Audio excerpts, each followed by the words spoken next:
Welcome back to the Danger Ranger podcast. This is episode 36, and today we have a special guest, Nicholas Lockhart. Do you go by Nick or Nicholas? I'm assuming I go Nick. by Nick, Nick, typically. typically. And him and I met in 2017. We were just talking about it before we started during an MLAT, which is the Multilateral Airborne Operate or Airfield Training, Aircraft. I don't do. It's What's the aircraft MLAT? training. Aircraft It's training, multilateral aircraft training. It's for dude. the I'll executive start. officers to learn how to do different platforms for dynamic operations. Yeah, I'll start pushing. I should have known that. So I was a vehicle crew. My platoon was a vehicle crew. We were doing offsite raids outside of the airfield. And then Nick, being a mechanic, specifically Stryker mechanic, he was actually on our. I'm pretty sure you were on our vehicle, our Humvee, during that.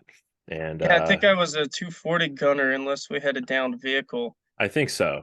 You know, Yeah. So you had a pretty chill job, pretty fun. Being a gunner on vehicles is always the best during training events because you get to do all the shooting and none of the running, none of the walking.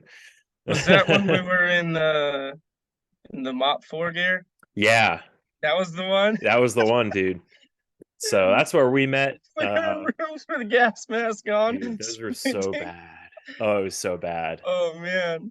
I was I just hated setting up that. like a front line of trace with 50 cals, to be honest.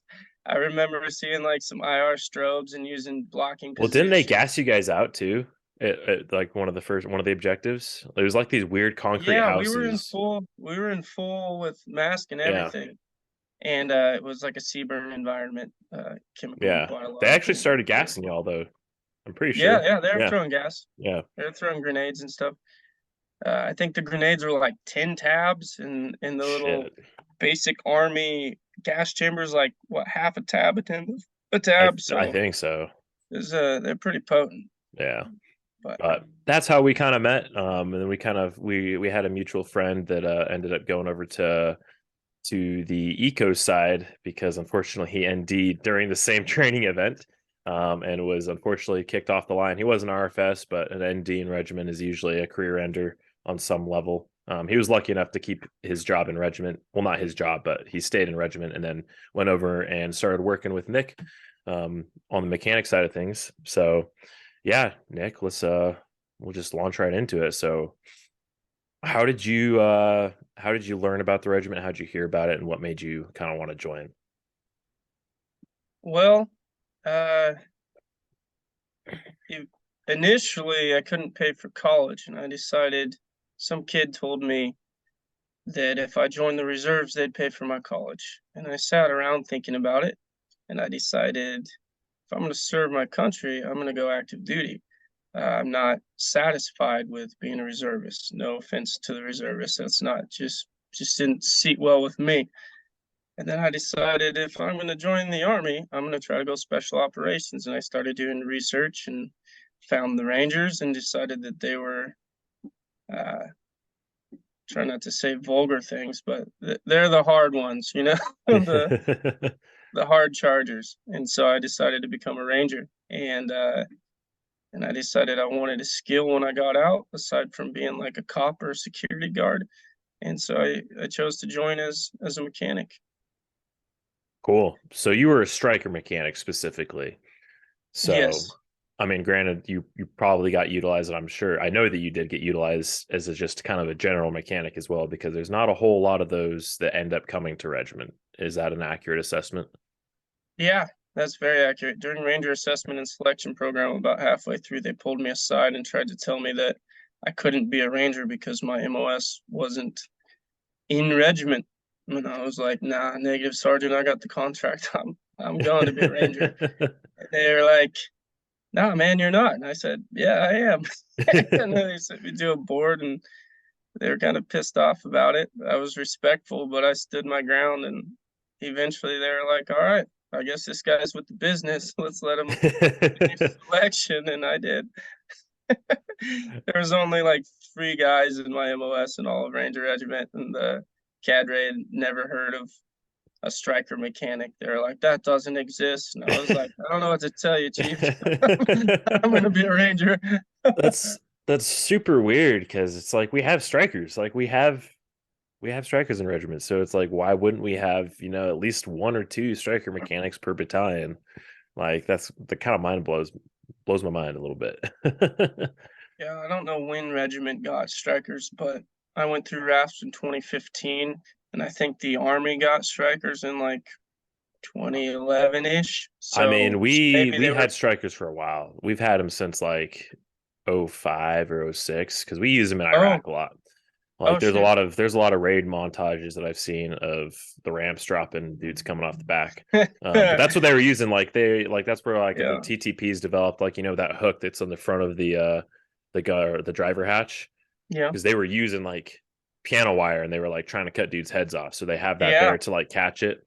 And then like with the whole hatches, like the hatch situation, like they were able to like fucking like the people Iraqis would like drop grenades down into the hatches from overpasses and shit. So Mm, if you read Violence of Action, they kind of talk about it more. But that was like a big transition for Regiment to, because it was like they were worried about becoming mechanized, right? Because like the Ranger tradition is like you're going to be on foot, you're going to go and you're going to walk, and you're going to jump in and then you're going to walk.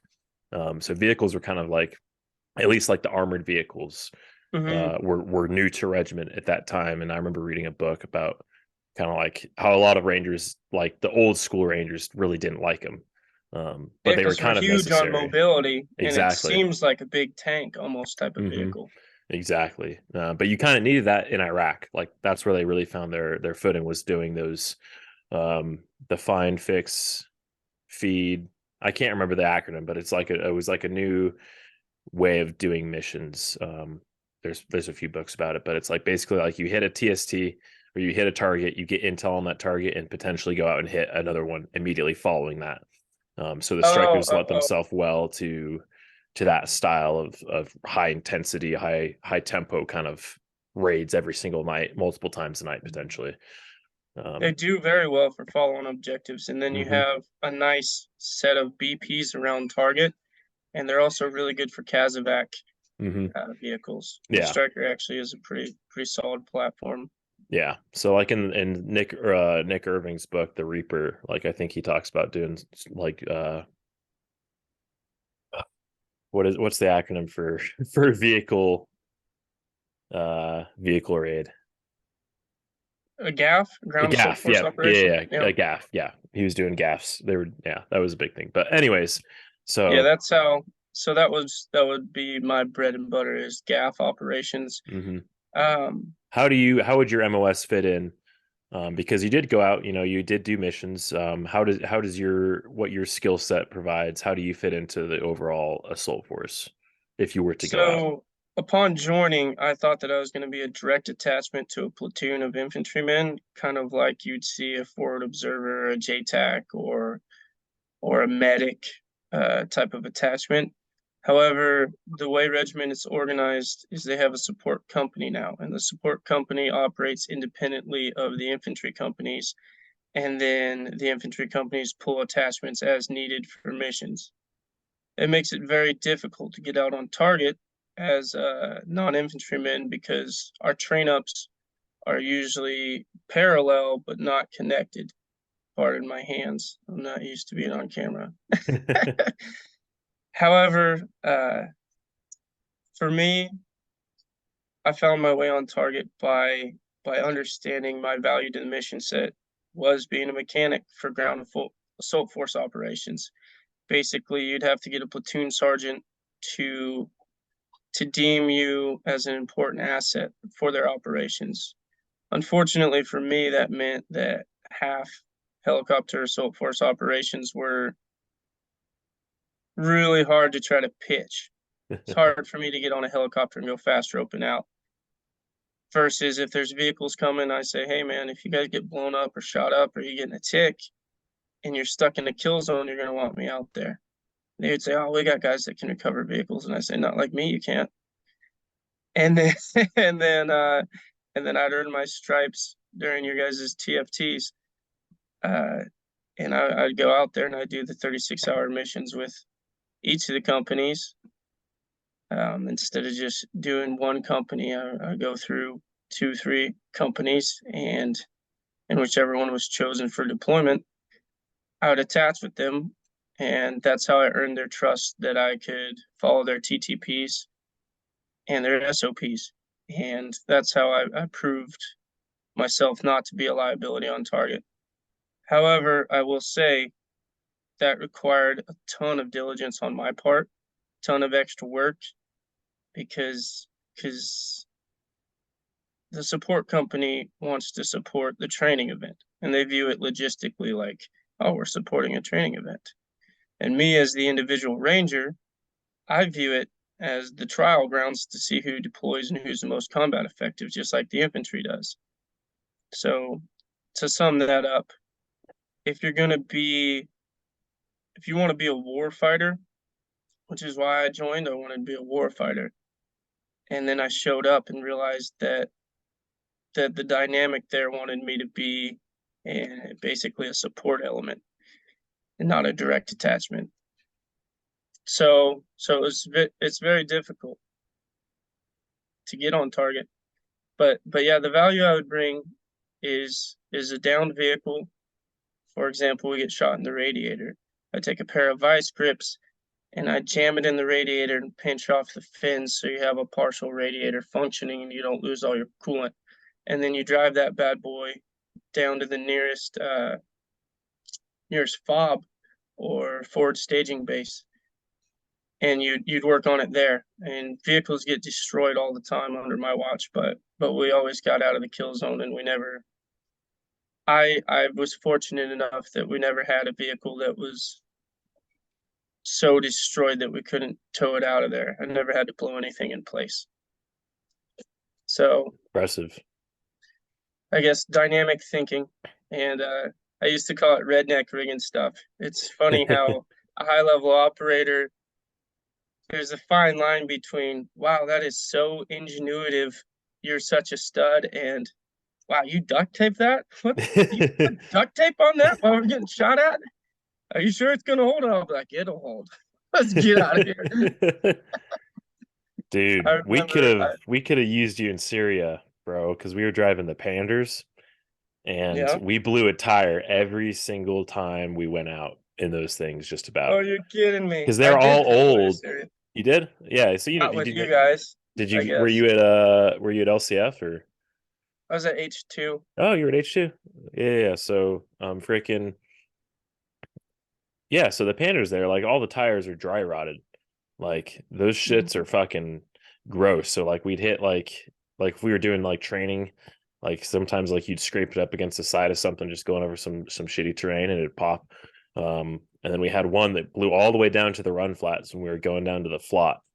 And it caught on fire. Like we got into this like or VRP, like vehicle rally point kind of area, and we'd been sitting there for like 10 minutes, engines off, chilling, and then this tire just started catching on fire, just started burning. It was the wildest shit. We're like, what? Whoa, what the fuck, that tire's on Oh fire. man. Like we already knew we were I'll gonna have to say fix it, but it was like, whoa. I've got a bit of a temper on me, and it works fine because, you know, the old expression, when in charge, be in charge. And in the instance that I had to take over as a mechanic within that realm, I'm the subject matter expert. I don't really have to worry about rank too much, except for obviously like platoon sergeant level guys. They run the show, they pull security, and I just run all the privates or tabs or sergeants that I've been given under my authority to do stuff. But I'll tell you, I made a couple enemies by mistake out of some staff sergeants who are like weapons squad leader level dudes, just yelling at their guys for being dumb. Just like you're saying that tire caught on fire. I had a time where these guys put their vehicle in low gear range, like 4x4 low is what the equivalent would be on a pickup truck. Mm-hmm. And they're just screaming on a convoy out for hours. Oh, just screaming no. this in you. I didn't know I was in a different vehicle, and I get a call, and they're like Sergeant Lockhart, we need you back at X vehicle. I show up. I'm like, what's up, man? And they go, it's really loud and it just stinks like shit. And I was like, what do you mean your vehicle stinks like shit? And I open the hatch and there's just smoke blowing out. And I'm like, oh, are you retarded? And they're like, God, it's just making this loud noise. And then it started smelling really bad. And I was like, are you this stupid, dude? I'm like, you wonder why the engine shouldn't sound like it's gonna blow up to keep a convoy speed of 30 miles an hour. Like, what are you thinking, dude? Anyway, they just stalled up this whole Stryker, and we ended up towing it out of there. But Oh. no harm, no foul on that one. But but yeah, it gets into Hey, your Ranger can be pretty dumb sometimes, to be honest, though. Well, maybe not dumb, but it's like to get to a good level of training on vehicles, like especially like something as complicated as a Stryker, where there's like a fucking 100 different switches and sequencing you have to do to start it up and to like get it to do what you want it to do. Like you get, you maybe do the Stryker driver course, which is like a week, maybe 2 weeks if you're lucky, and then you might not touch a Stryker for the whole training event. And then the next training cycle, you're on Strikers again. And it's like you're the only qualified driver, but you haven't driven one in a year and you've just brain dumped all of it. Oh yeah. So I pitched to Sergeant Major. I was the staff duty NCO, and I pitched it to Sergeant Major that we try to replicate. Um, Try not to go too in depth in anybody's SOPs, but one of the other battalions has their mechanics and their truck drivers as an attachment package for ground assault force operations. And if they do a gaff, they just take a mechanic and they take a driver, and the drivers drive the trucks, the infantrymen pull security, and then you never have an effect on career progression where you have an infantryman having to be a driver instead of a rifleman, and you never have like a tab that should be a saw gunner being a truck commander. You just have guys that specialize on these vehicles, run these vehicles, and then attach as like a rifleman attaché to a fire team. That's what okay. I pitched, and that's what I loved. And we operated some like that, but like you said, it's difficult, especially for an infantryman trying to learn all the ins and outs of becoming an operator level firefighter, to just go and specialize in this crazy vehicle. It's yeah, the Stryker is an interesting beast, and I enjoyed driving it the couple times that I did drive. I Mm-hmm. like being the TC a lot better, driving out to Fort Stewart on the freeway on Oh yeah. 144, waving to all the people. I've always heard stories of dudes getting like flashed by chicks when they were driving the Strikers, but that never happened to me. I'll Um, tell you, this one training event I went on, I won't name which company it was, but we were convoying back from Stewart, and I don't know who this TC was. He was like a E5 sergeant, and I don't want to call him dumb, but he was unaware of the route to get back home somehow, and he was the man in charge. oh no. And he took us to this apartment complex with 4 Strykers, and also he didn't dismount the guns like you're supposed to. Like, you dismount the guns after the training event. It's kind of standard. He Oh didn't do no. that. Or at We least had cover them it, up. Like you'd cover them up if you didn't, dismount them. But yeah, yeah. usually We dismount had them. full guns mounted on this convoy, Oh my and we God. ended up in this apartment complex. And all these civilians are stopping their cars and videotaping us, and people are like, oh my God, the government's invading us. And meanwhile, we're just like, blah, We just made a wrong turn. how am I going to turn this Stryker around in Savannah, Georgia? A bunch of civilians just losing their minds. Oh my God. That's I the thought we were funniest going to make shit. the news. That's fucking hilarious, honestly. Oh, man. People were shitting their pants, brother. Oh no. Very funny. I can only imagine. Was it like downtown Savannah, or was it like outskirts? Where was the apartment complex, if you remember? It was like, I would call it outskirts. It definitely wasn't downtown Savannah. It was probably one of those places with a slightly different name on the way home from Fort Stewart, in between Stewart and Hunter. Oh yeah, yeah, yeah. But Like Richmond Hill or something. something like that. Yeah. Damn, bro, just pull out your map. Pull out your Google Maps, bro. Like it'll work. Like just because you're in a Also, striker they're not doesn't in a mean it's not good. tactical environment. There's Yeah. like the enemy's not going to triangulate your location. What out, buddy? just whip it out, dude. Come on. You got everyone lost. You about caused a small incident. Uh that's a good one. What'd you think of the 1.1 versus the Um, old Humvee? I think they're both trash, and they should be blown up in place. Why? Oh, we have this area we call the graveyard for vehicles that logistically we can't get parts for. And the entire first generation of 1.1s we got, we're the cutting edge. We got them immediately. And it's like they didn't develop the technology good enough and they just said, "Here you go, buddy." And they all just started blowing up. And I won't go over their mission capabilities. I feel like that's operational Yeah, security. we don't need to talk it, but However, I'll say that they have a very specific mission set that they're functional at. And as Rangers, we're kind of hard chargers. We like to get in firefights. And these vehicles are so finicky that they're not able to work in that environment. They're not conducive to it. Like a Stryker, for example, it's got tons of armor. It's pretty highly mobile.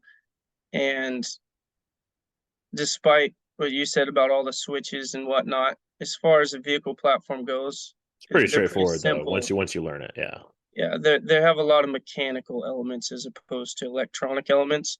And so when The things start hydraulics, all that, breaking, yeah. I can manually bypass. And that's what I like. I don't like an equipment that has tons of electronics because when that goes out, you're dead in the water.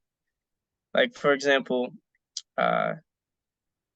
overseas, we had this Stryker blow out a major airline and it controlled all the auxiliary functions on the vehicle. And basically also would lose all the air and the parking brake would lock up. The parking brake on a Stryker it locks up without air pressure, I'll say.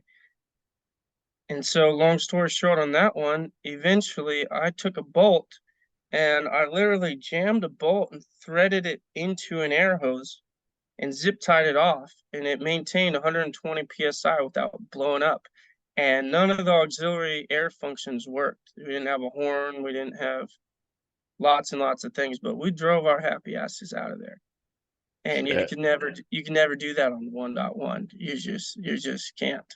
Mm. You're done. Hmm. With that said, they are highly mobile. They are. They're pretty. I mean, I didn't know how dependent on electronics they were.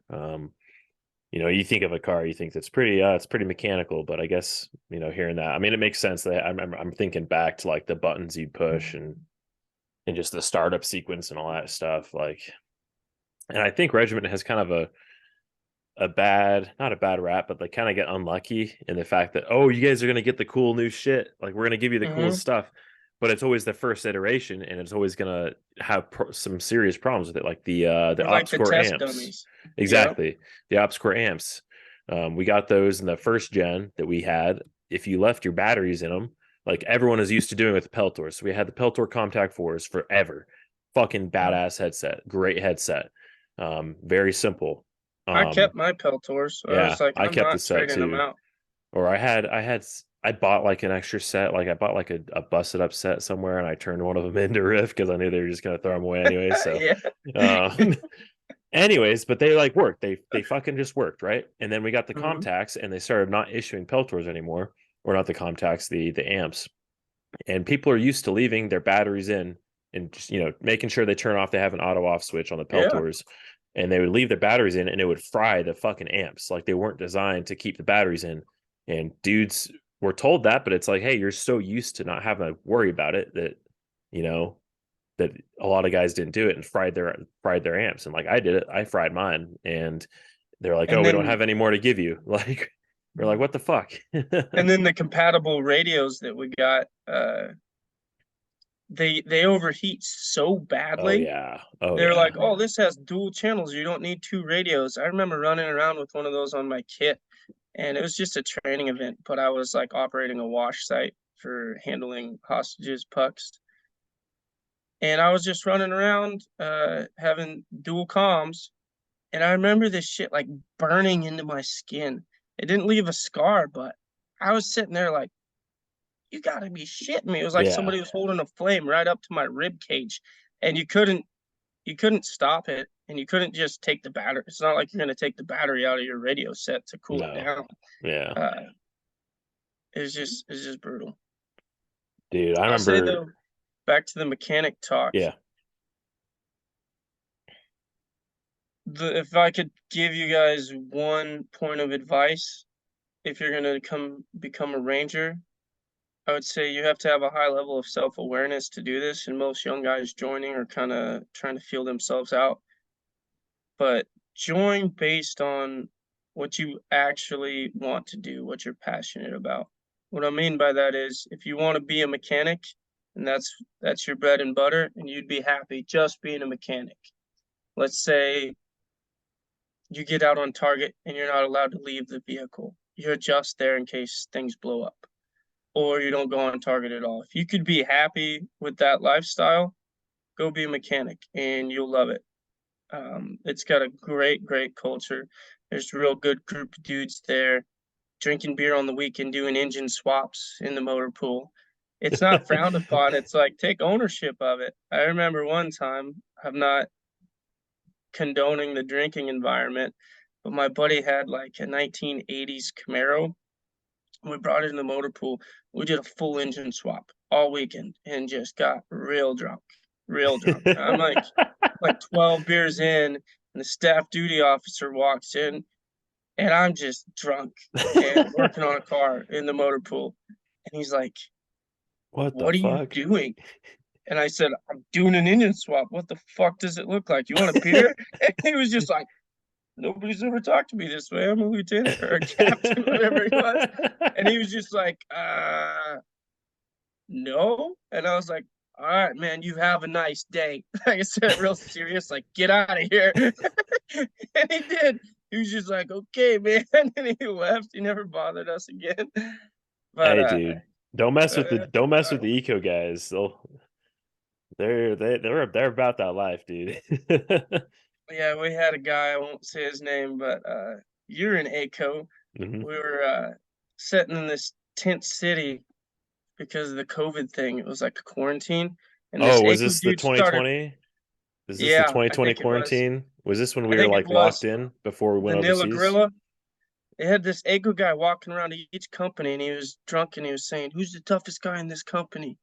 And he was fighting everybody in each company. And he walked up to Eco, and we had a guy, I won't say his name, but Oh, big, weighs like hey, 260 this and is shit. where I got my scar. This is my story, dude. You It got wasn't beat up me. by the Yeah, by old no. boy with tatted stomach, right? Yeah, Tatted you called stomach. him the Vanilla Gorilla from then on Yeah, out. yeah, dude, Vanilla Gorilla, dude. That was me. That was me because it wasn't me that it was walking around asking that. It was some of the one alpha guys, and they were going Yeah. around. They were just like having a friendly wrestling competition, and then one of the team leaders, he like was like, I was fucking hammered. I was like almost an entire bottle of Crown in. I was fucking hammered, and one of the team leaders from one alpha is like, hey, like this guy wants to fight. Like, do we have anyone that can take him? And I was like, oh, I know a guy in two alpha that might. I was just thinking like big guys because I saw him and it was like the first Yeah, time I he's ever a saw big him. boy. He's a freaking big boy. I think he's Um, about 230, 240 without gear on. Big. well, no, dude, because I was like 200 and I was like, this guy's got at least 40 pounds on me. So I'm thinking he's like 250, honestly. He Like might be. he's tall. He's tall and he's thick. So I look at him like, I think that we got one guy. I go find him. He's like in his sleeping bag in his cage, like watching a movie. I'm like, hey, you, this guy wants to fight you. You want to go fight him? And he looks at me. He's like, the fuck does it look like? No. And I'm like, well, shit. Like this guy wants to have a friendly wrestling competition. Like Uh, someone's got to oblige him. Like, oh, I'm like, he didn't want to do it. I was talking to the other guy, but it's like, I'll give it a shot. Like I'm 200 pounds. Like I'm tall. Like I know a little bit. I know a little but bit you're of 200 freaking pounds and strong like a decently horse, strong. So I was like, I'll do it. It was probably the crown speaking, but um, and I like go to my cage because I was going over to be a jock NCO, so like my platoon was in there, so I had an entire cage to myself for that, and I like take off my watch, my fucking KA wristband. I like make sure my nails are trimmed, and this is where I oh, fucked up. that's a respectable man It right is. there. It is. I was like, I don't want to, I don't want to cat scratch this guy by accident. So make sure the nails are good. This is where I fucked up. I fucking chugged a Bud Light before I went Uh-huh. back out. and I come out, and it's like that grass area outside ACO before the barracks. You know what I'm talking about? Mm.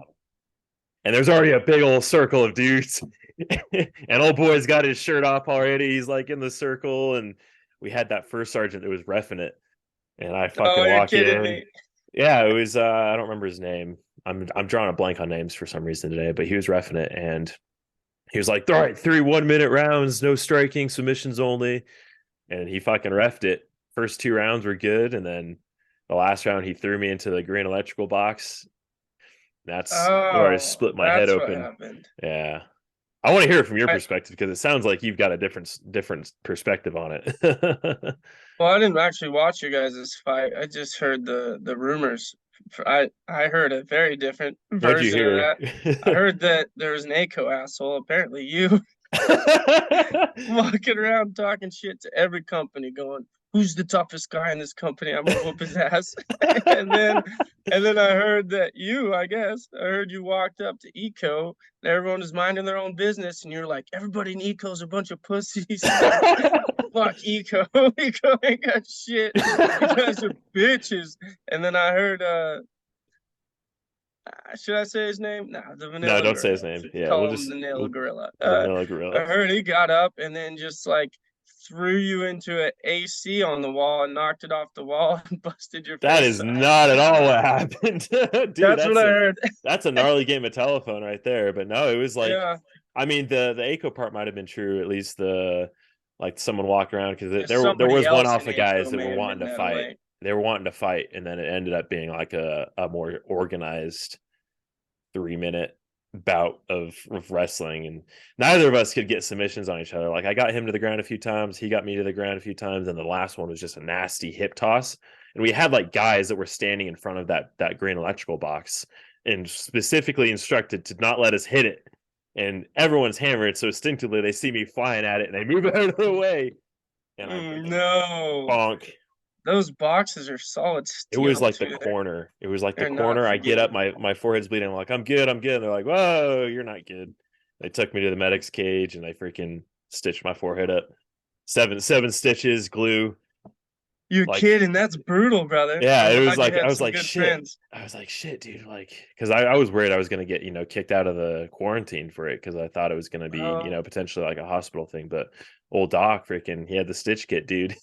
And like we had that's a like a good man we right had like there. platoon sergeants in there watching me get stitched up. They're like, that's fucking gnarly. Who was your medic at the time? Oh, I I'm guess. not gonna name his name, but Yeah, my bad. it was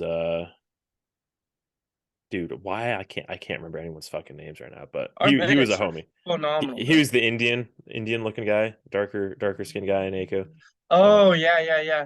He was a yeah, stud. yeah, he was awesome. He was the homie. He hooked it up. Like it healed pretty good. Like you can barely get close. Like you can like Oh, right in the yeah, I can forehead. see when you got real close. Yeah, It's yay long. it's like it all. He was like, you want me to like bring it down below your eye to like make it cooler? I was like, yeah, probably not. um, like when I get sunburn, like it really sticks out, but it's not too noticeable right now. But yeah, That's brutal. The old vanilla gorilla. he felt bad about it too afterwards. Like he was like, Oh, shit, that's dude. good.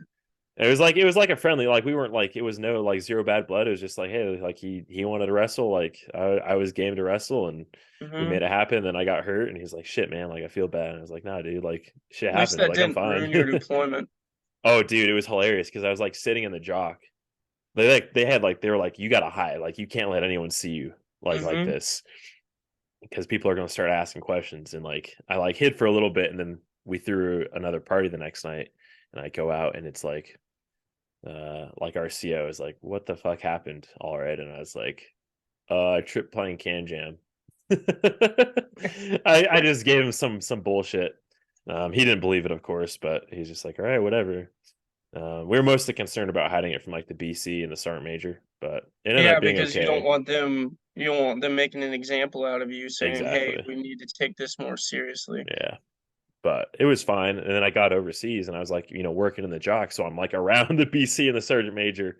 I got my stitches taken out in Germany. Like when we stopped in Germany, uh, one of the other medics, like took my stitches out in the bathroom in the Ramstein airport or the air base. so it's still pretty lurid, bright red scar. And then I get over there and it's like, still pretty fresh. Like it's still kind of like peeling and scabbing. And like Sergeant Major like comes down to my desk one of the nights rather. And he's like, how the fuck did you get that? That looks really fresh. I'm like, I was like, I don't want to lie to Sergeant Major. So I was like, it was a friendly wrestling accident, Sergeant Major. He's like, okay. It didn't really ask any more questions besides that, but he was like, there ain't no way this didn't happen during the quarantine. But I I don't. won't say his name, but was it the sergeant major He who was talked like the new one. Boomhauer? Huh? He was the new one, the shorter Oh, one. oh, oh, Yeah. oh, okay. We had one that we used to call Sergeant Major Boomhauer, and he talked like Boomhauer. He had a southern accent, and we used to make fun of him all the time about joking about him going out on target and then just like smoking people and going, dang old fucking dead people alive in here, man. It ain't right. Boom, boom, boom. Dang old dead people are alive in here, man. uh Y'all dang fucking got God first dang. Ranger Battalion, man. You badass motherfucker. Dang, man. That was a good impression. Oh, That's that's exactly how fucking he funny. sounded. That's exactly how he sounded though too. If you I don't liked say his him. name, I'll tell you another funny story about him. I won't say his name. We'll keep it. We'll keep it. We were in the Sandy stand and he was eating the salad over there. I never ate any salad because I'm a meat eater, Yeah. but lots of men did. And the Haji's out there washing it with non-potable water. And a bunch of dudes were getting like dysentery, and he was one of them. And he literally shit his pants in the jock, and it came out over No. his chair. Oh, Like, dude. just pressure washed this dude's chair. And then we were custom making his chair for him because he's a sergeant major and he's like, I want my arms to be 2 inches 2 inches high. higher. I want a cup holder on there so I can have my coffee. And it's like, My okay, coffee sergeant and my major, spitter. let me I want a just coffee stop. cup and a Let me spitter cup. just stop doing things that are mission essential and build you a chair. And so we did. We built him a chair, and I remember there's just this big shit stain right across the center of the canvas. Oh my It god. was like it was like 4 inches long and brown, and it stained. And we were like, dare No. not say anything about it. That sucks. I mean, that's kind of a funny story, but like, dude, like, imagine being a grown ass man and then shitting your fucking pants like that. Like, I would be so embarrassed, and like, that's when you know you're sick, dude. Like, I've had like you've probably had the runs overseas a few times. Like, it's kind of normal to get it for like a week or two, like Yeah, usually every trip. But I've never had it bad enough to where I like shit my pants. Like, I was always able to run to the the wet chew in time. But dude, that sucks. That's yeah, like that's legit dysentery. the same guy. Yeah, it was pretty good times. uh, so how many deployments did you do? I did 5 deployments. Did okay. I did What was your favorite one? Location or mission set? Without, my favorite obviously giving away too deployment, much. um, Syria, Hmm. because I support our partner force, the Kurdish people. They have much more discipline than Afghanis, and they're fighting for their survival. They're trying not to get genocided by the enemy. And I also support the Kurds because as far as I know, they're the only culture in the whole region that actually has religious tolerance for Christianity, and they don't impose Sharia law on their locals, and they have rights for women, like like their conventional forces. They have the YPG and YPJ. I think it's the YPJ is all female and the Yep. YPG is all male. Hmm. And I thought that was astonishing considering that other ethnic groups in the region enforce Sharia law. That woman comes out without a headdressing on, you cut her nose off in the streets, or she's not escorted by a man that beat her with sticks, or this, that, and the other. And these people are like, nah, these ladies are wearing pants and carrying guns and getting in firefights. And I went, it's a pretty unique group of people over here. Yeah. They're also war fighters. I don't know if you worked with. Yeah. Uh, Yeah. I did the that same deployment. So we were working with the same group. We don't need to name them. yeah, But They're No fucking, need to do some of that. them were, so it's weird because like they're one of the requirements to be part of that special unit within the YPG is you had to have like done some kind of act of bravery or something, and like that's part of their selection requirements, which is a very loose term. And there's a lot of people that have done brave stuff, but it's like they weren't maybe the smartest. Like Hmm. most of them were like really good dudes, squared away guys that were able to like learn from us. But there was like one or two that I remember that were like actually like got it. They had to have been mentally challenged, dude. Like, Oh yeah. yeah, I was just like, It's God damn, how weird. is this guy part of y'all? The most elite level operators in our partner forces, like they don't hold a candle to a good Ranger private. Hmm. Like they're top tier dudes. I would take a Ranger private any day on the fire team. And that's no disrespect to them. Some of them have the right character and they're ready to, and they get out on target and they get after it. But I It's just guess different. just It's being hard to, American yeah, brings an extra pride to being American because of our level of competency and drive and the cultural aspect of this needs to be done right. I need to have self-discipline. I need to do my very best, and I'm willing to sacrifice for a greater cause. yeah. I think that driving factor helps a lot. Oh, for sure. Not to say that that they're not disciplined, but it's hard to put a finger on unless you experience it, because it's Mm-hmm. like just the different culture. It's really comes down to like the cultural differences too, where it's like in that culture, it's like you are kind of like laid back a little bit more. Like you don't like to bust your ass. You don't like to work out. Like whereas Yeah, U.S. Army, like it's a huge physical culture. Like it's like, hey, you're fucking lifting weights, you're running a lot.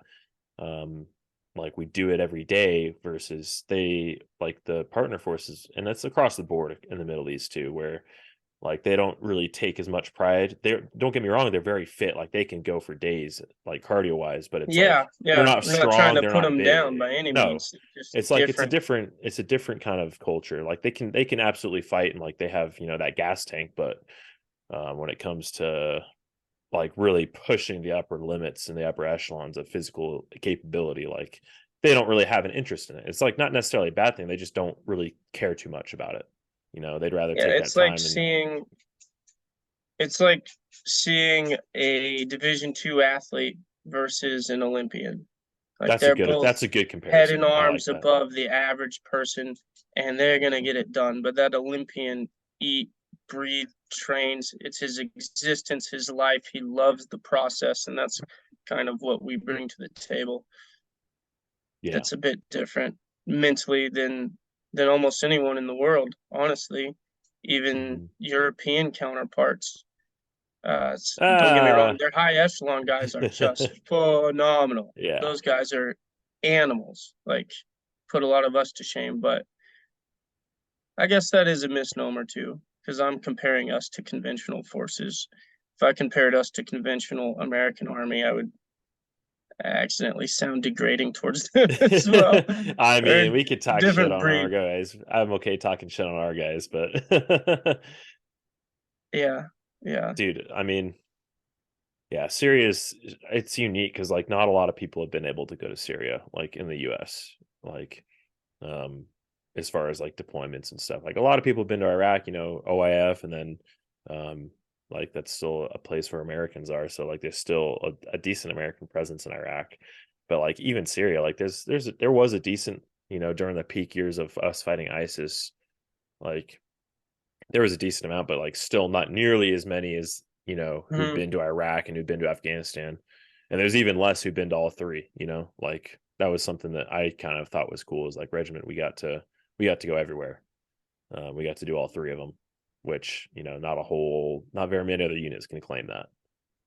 And it So is kind of a unique experience in each of those countries, a very different absolutely, footprint that we and different mission set kind of sort of. yeah. No, I loved all of them, all the trips. Did you go to Iraq? Were you ever there?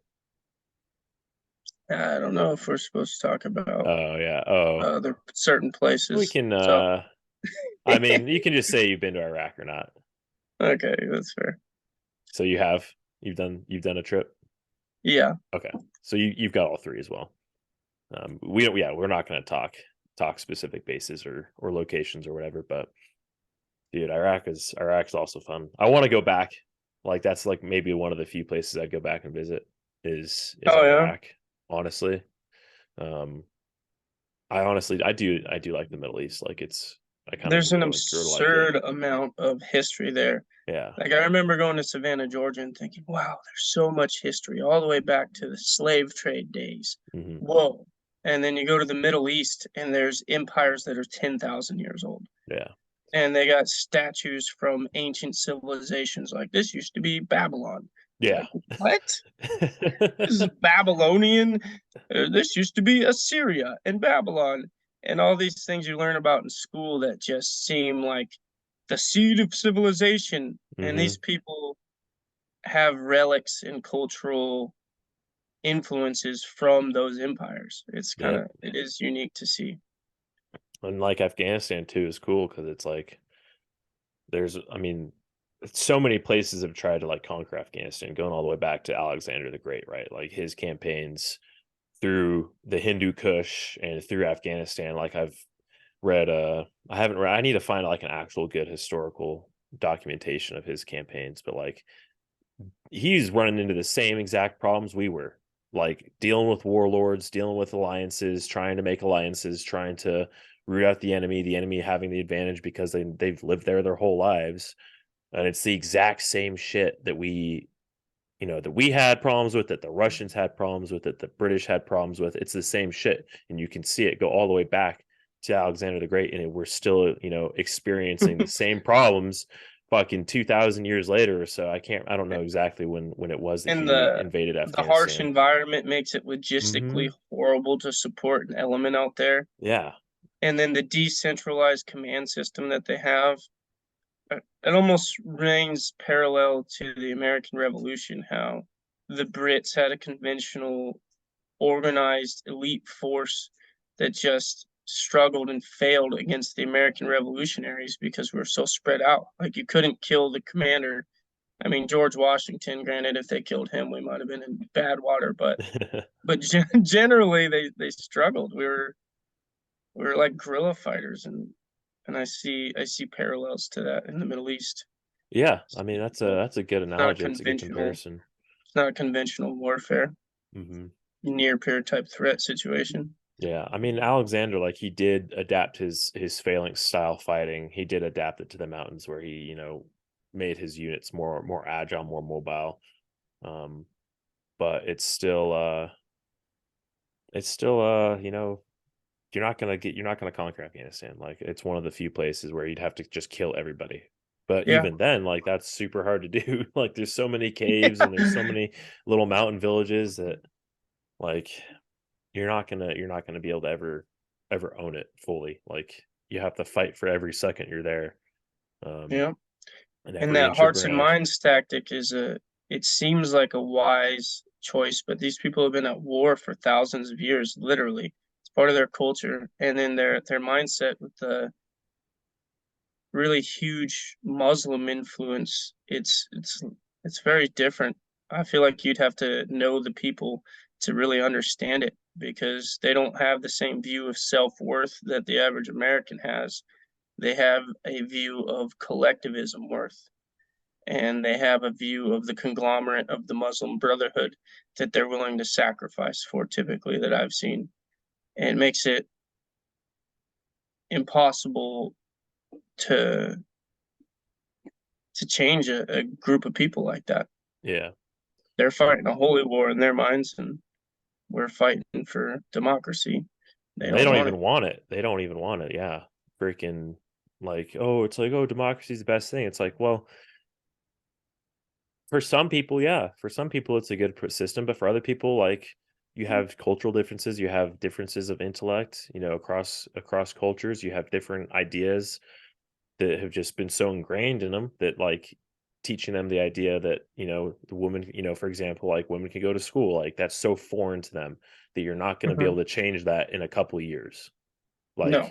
you're going to have to fight and maintain it yourselves and basically not really force it on them, but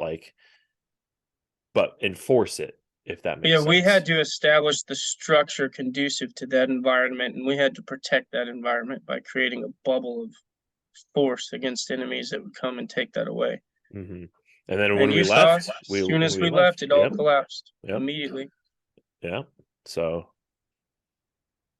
I don't know. There's so much fucking shit to read because we were there for 20 years. It's like there's so many different microcosms of Afghanistan. Like, you know, you have the mountains in the north, and you have Helmand and Kandahar in the south, and it's all just so very different across the board.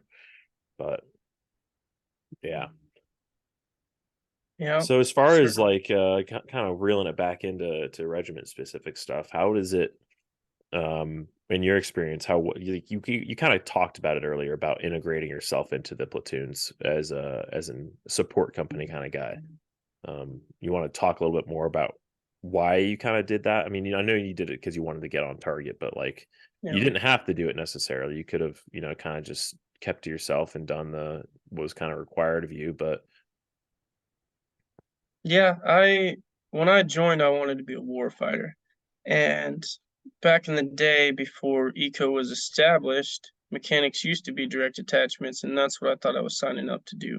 Thought I was signing up to be like a medic, you know, attached to a fire team, running around kind of as a rifleman that doesn't really have an owner, like a team leader, and then be a mechanic as needed. And I come to find out that my day-to-day operations were supposed to be independent of the infantry as a mechanic.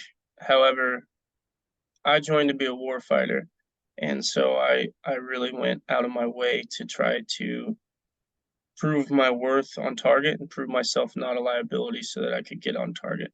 That's what I wanted to do, and that goes back to my initial advice. If you want to join for a specific purpose, you should join under that MOS.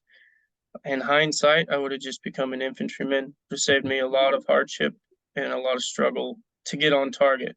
Obviously, that comes with its own hardships and struggles, but uh, you don't want to be at an internal conflict with yourself. And you don't want to have to overinvest in two different realms. You should really just be the most elite you can be at whatever you're doing. If you want to be the most elite rifleman in the world, be a rifleman. If you want to be the most dynamic mechanic in the world, be a mechanic. If you want to be a parachute rigger and you want to get really cool schools, you want to go get Halo qualified, be a parachute rigger. But I will warn that you have to do it because you love it. Like a parachute rigger is going to be real hard pressed to get out on target. oh yeah. You know what I mean? If he gets joined as a sub task force, he makes the right friends and the right connections, he might get out.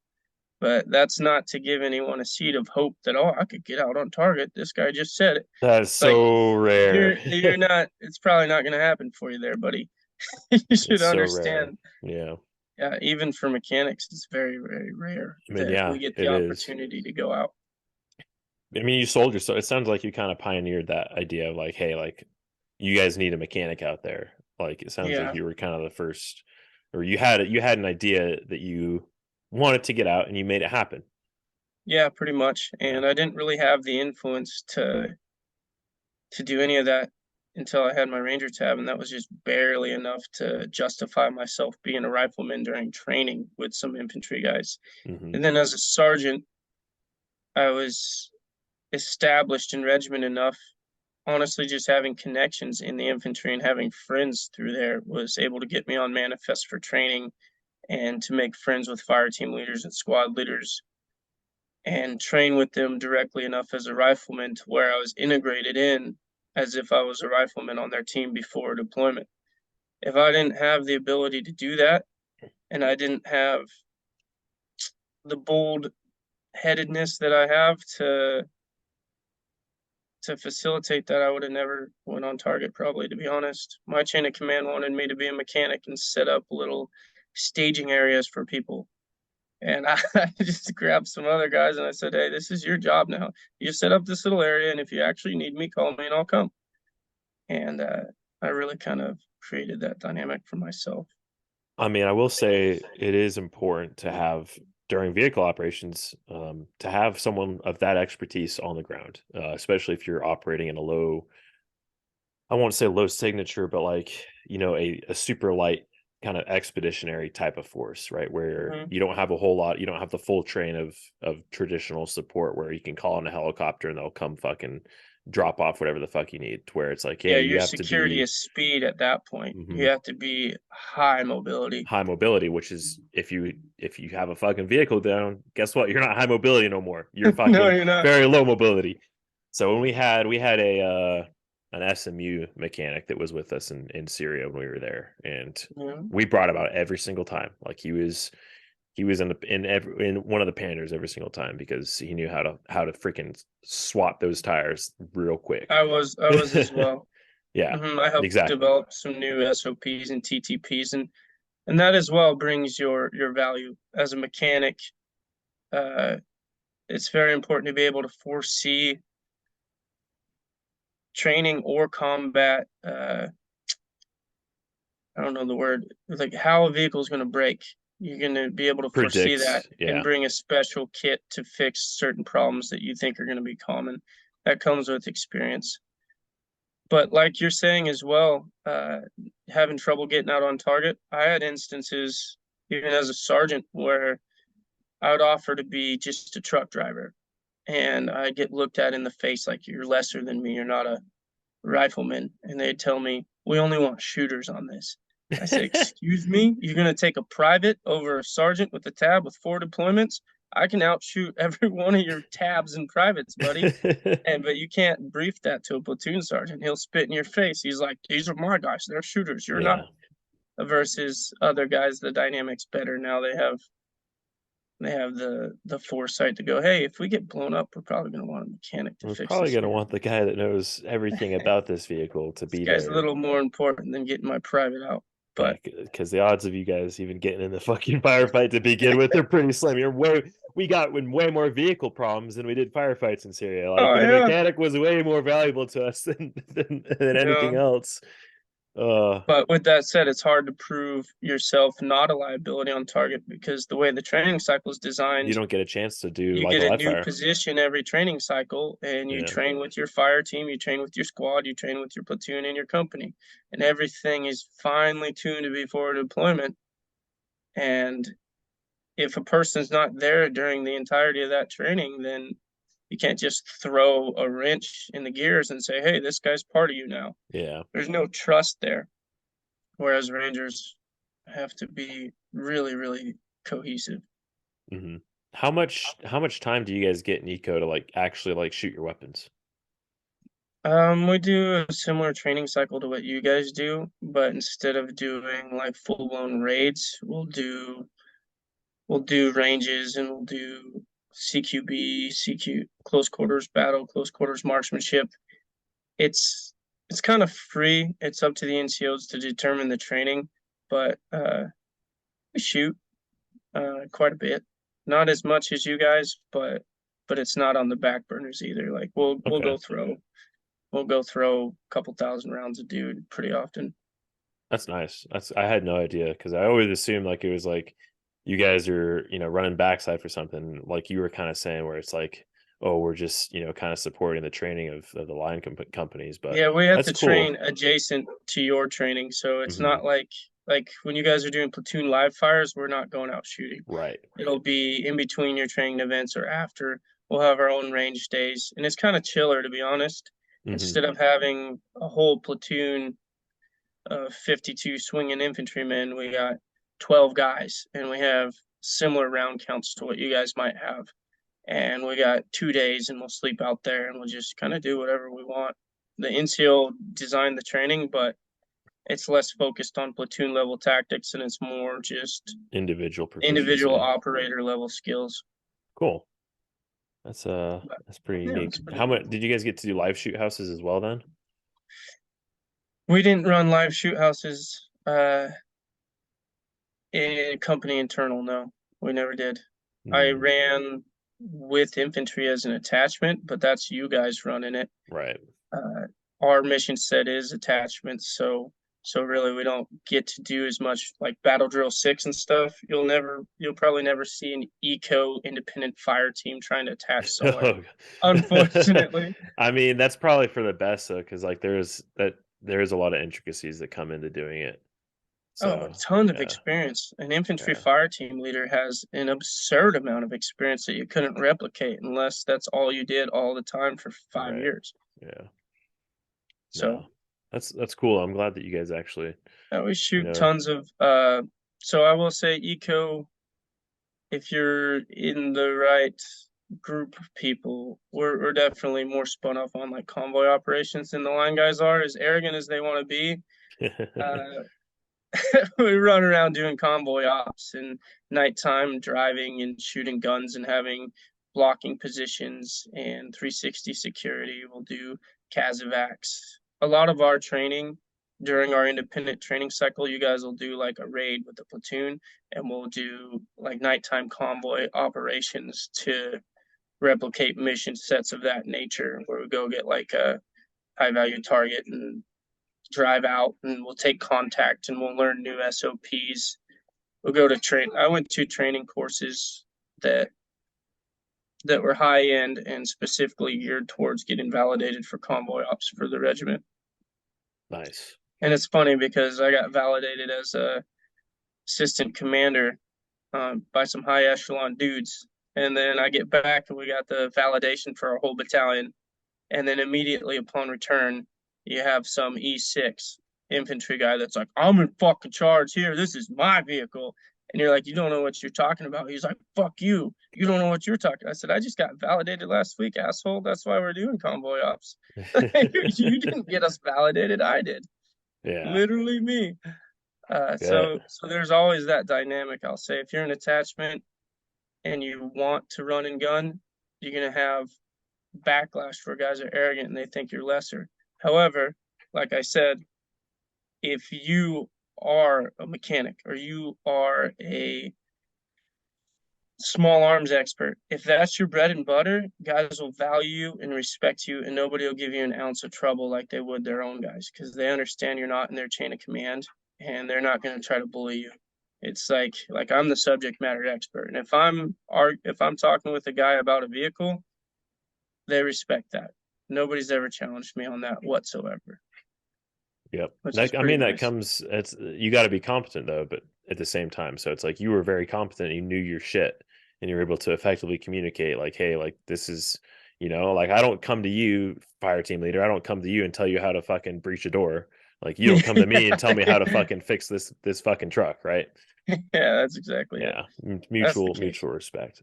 So, how did Mhm. Ranger School, real quick? We're kind of nearing the end here, but I know that people are going to ask, how did School go for you as a non-infantry guy? How was that? Did you get classes before you went? Did you kind of just figure it out in cert and Derby phase, or how was that?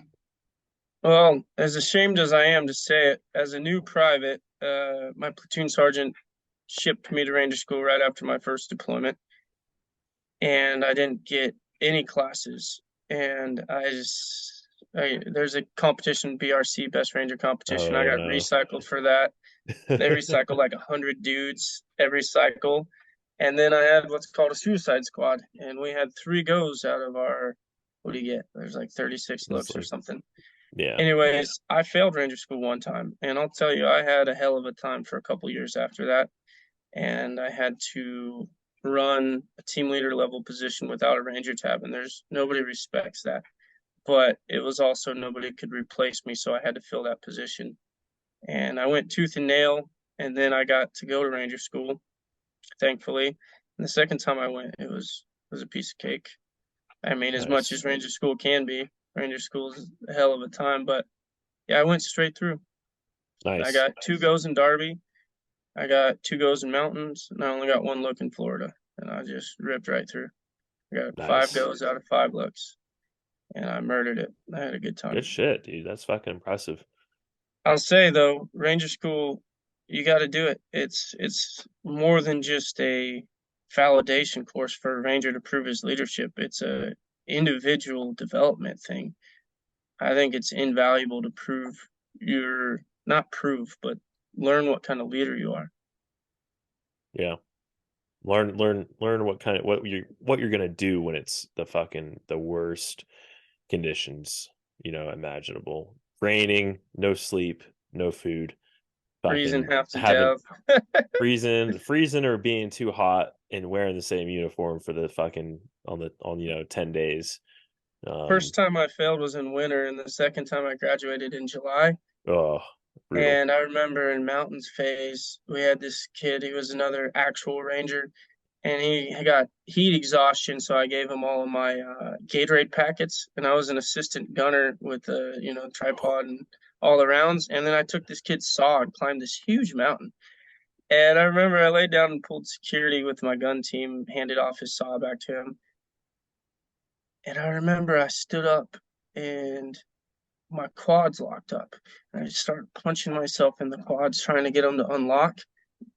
And then I bent both my legs to stretch out my quad muscle, and both my hamstrings locked, and both my both my calves locked up. And by the end of it, I just starfished and just fell face first. And I'm yelling at my buddies. I'm like, "Punch me in the legs, bro! Punch me in the thighs!" I was like, "Don't you tell anybody about this. I'm not getting recycled or Shit. being a heat casualty." You should And be like, give me some of your fucking Gatorade. I had a That's good what you friend who needed. came up. He helped me beat my own legs until they submitted and I could walk again. Oh, that's the funniest shit I've ever heard to deal Oh, with that leg was cramps. great. I didn't Just even know like you could do imagine that. just beating the shit out of yourself so that your legs will bend. Oh Those are my good God. times. Dude, those mountains, those fucking mountains. I mean, I'm from the West, right? Like, and you're from California too. So you have the Sierra Nevadas, like you got like real mountains. Like those Yeah. mountains in fucking mountain phase, like they're mountains, but they're not mountains, but they'll still kick your fucking ass, Oh dude. yeah. Every single briefing is like, oh, there's only 200-foot elevation change. It's going to be the easiest path ever. And then it's just through every draw and every spur that you could imagine. You're hiking up 5 draws and 5 spurs, and you're like, who What? planned this Who route, planned this dude? route? The It's funny thing brutal. is like you'll plan the route in mountains, and then the RI is just gonna look at it and be like, "No, we're going this way," and then they're gonna basically walk you to your objective for a lot of the missions in mountains. Is what I remembered. Like you plan I the route, loved. and then they'd be like, "No, we're going this way," and then you'd have to fucking adapt on the fly and like really be looking at your map if you're in leadership Mhm. because it's like going to be completely different, than what was Mountains was planned. my favorite, despite popular belief. Mountains was my favorite phase. Really? Uh, because the other like Darby, right? Darby's huge on planning and following the rules. It's like, can you follow the checklist? Florida's pretty chill. There's no terrain. Mountains phase, they always mess with my platoon by trying to destroy our planning and like give us fragos. So it'd be on our way to do a raid, and they'd give us a frago. My platoon was crushing it. They'd give us fragos and go, all right, now you have 30 minutes, and you're gonna do a hasty ambush on the vehicle as it moves. And I was like, say Jeez. less, dude. Bet, believe that. And that's where I've always excelled mentally. I just hike everybody in a file and sprint over there, set up an assault platoon, a follow-on assault squad rather, and then set up a support by fire and just murder it. It was so easy. It was like, you mean to tell me that I can plan it out as I go, and nobody can tell me I'm not following the plan? And they're like, yeah, that's exactly it. Cool. Sick, dude. You Sweet. just gotta keep the principles of patrolling in mind. Don't do anything super dumb, but it's like, hey, I don't have to be super officer autistic in the Yeah. planning phase. I can just fucking. I mean, hasty ambush is it's in the Ranger handbook. Like it's literally just that what you said. It's like, hey, fucking hasty is hey, set in your hasty So support, easy. You have a set in support hasty by assault. fire. You do your best to get enfilade fire on the enemy. Then you have an assault squad. And in mountains, the terrain's bad enough that it was like, I'm going to have assault one ready to hit the objective, and then assault two will follow on. And I remember guys getting really butthurt. They're like, man, I don't have a go yet. Can I be the assault squad? I said, bro, if you want to go, you're going to let me lead this squad in the firefight, and you're going to follow on when they give us a mass cow. And he's like, I don't know, man. I really want to hit this target. I said, we're gonna take a mass cow, buddy. You handle that. And sure enough, every time we take a mass cow, and this kid gets a go, but his whole squad's carrying my whole squad. My whole squad assaults the objective, looks like studs, and then we all die and get carried for 5 kilometers. Oh God, dude, that's brutal. It was a win-win. Uh, died in glory and then got to chill out. Yeah, pretty much. I mean, he got his go though. Mountains is the only one that I went straight through. I recycled Darby and then I went straight through mountains. I had three looks. It was the weirdest shit because I was like, why am I getting a third look? I was like super confused because I thought I got my go on my first look. Yeah. I was like, why the fuck am I getting a third look? And there was a couple other guys in that same position. We were like, why are we getting third looks? And we were all like chalking, like trying to figure it out. And we're like, oh, it's because the guy that's the PL, You're he trying to hasn't got help to him. go. We're trying Yeah. to help him out. And we're like, okay, cool. So it was kind of chill. I wasn't like worried about not getting a go. It come to find out that was the go that I needed. Oh, you're Luckily, kidding me. You well, didn't have I one yet fucking either? I had fucked up I had a assault. He was assault one or assault two look, and then I had a platoon sergeant look in the back half of the day, setting up a patrol base. Shit show. One of the worst looks you can get. I Um, had a PL look doing the same thing. oh, that's pretty bad too. But platoon sergeant's worse because the PL doesn't do a whole lot except for check sectors of fire. But the platoon sergeant's got to do the whole fucking the whatever the resupply report is or resupply Oh request. yeah, yeah, You got to do the yeah. accountability. You got to fucking I don't know. It was just a fucking Establish security, yeah. set up calling for Do the fires. ORP. Like there's just a bunch of gay shit that you have to do that I didn't know I had to do. So failed that look. Um, and then I had an assault. It was an assault one or two Really? look Seems for like my that's a third one. Ranger's bread and butter. That's all violence of action right there. Yeah, and I was just chill, like we did a fucking ambush. We got blown out of a patrol base in the morning because they wanted to get us done early. I was like, thank God, let's just do this. Let's just fucking go. Oh, I love that. Yeah, They think it's gonna just destroy you. They're like, yeah. haha, no planning. And you're like, It's like, thank hey, you. at least I Planning know is where the I'm going. We worst part. can we can I get to hate the sitting there. ORP. Yeah, it's like we can get to the ORP. We're gonna have to change the plan anyways when we get there. So it's like, well, fucking as long as we know where we're going for the ORP, like we're fine. Like let's just fucking pack up and go. Like eat your food. Let's go.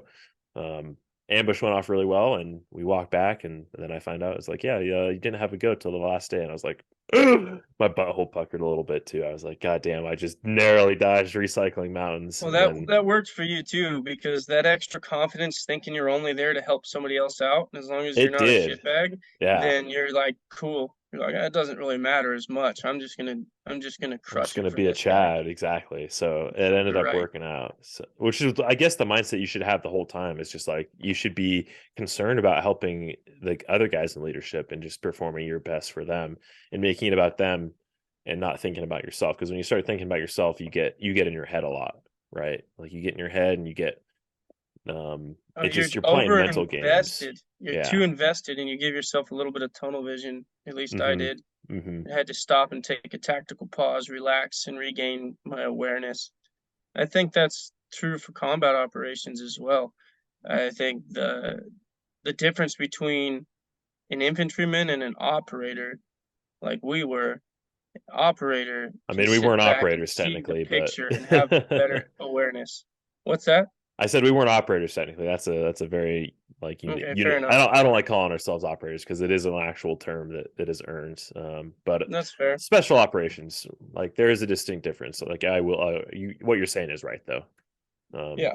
where we have like, Terminology, I'll yeah, agree with you on that one. There's definitely higher echelon guys than us, but a ranger versus a conventional infantryman has a higher level of awareness of what's going on in your situation, as opposed to getting that tunnel vision and just engaging the enemy, wasting all your rounds, or whatever a guy does when or he I gets just really do my bad tunnel job. vision.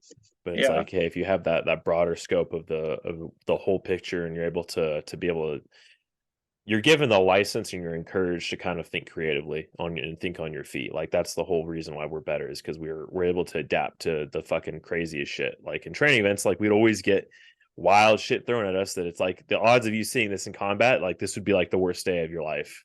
Oh But it's yeah. like we trained for it like every single training event, right? Like we were always training mass cows or just these crazy complex objectives where they're just throwing the fucking kitchen sink at you and you just gotta, Oh platoon yeah. sergeant instead. It's like, all right, now what?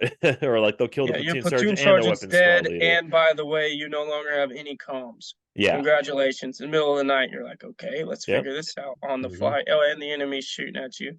They have fire superiority now, and you didn't expect it. You're like, what?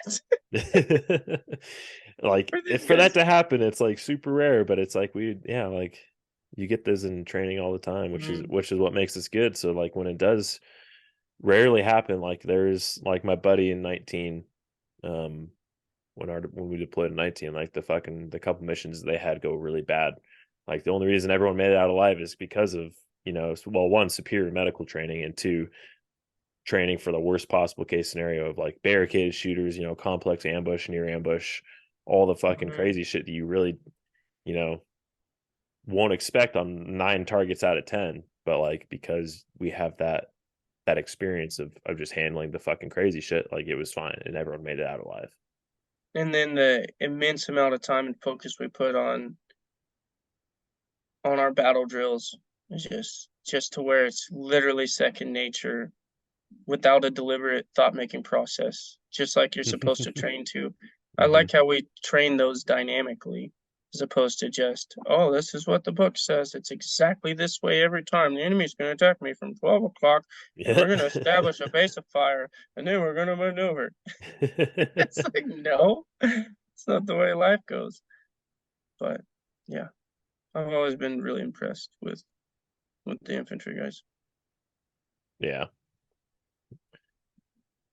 Well, we've been talking for a while, so we'll end it here because I feel like we could just go for another hour here. But in respect for your time, and I've got some projects I got to work on today, so we'll end it here. But I'm down to do this again because I feel like you have a unique and accurate perspective on Regiment as well, and we should get on again for sure. Yeah, I'm down. Cool. Um, Next time I might have some more talking points that are a little bit more deliberate so we don't get Yeah. as much on tangential I mean, conversation. dude, that's the whole point is we just tangent and we just go, and it was fun. It was But good seeing you, brother. yeah, thanks for Uh, coming on, Nick. I'm sure that the people will like it. And if you guys got questions for him, hit him down in the comments below. I'm gonna, compile them for the next time that he comes on, and we'll go from there. But yeah, appreciate it, man. all right, brother. You have a nice day. You too.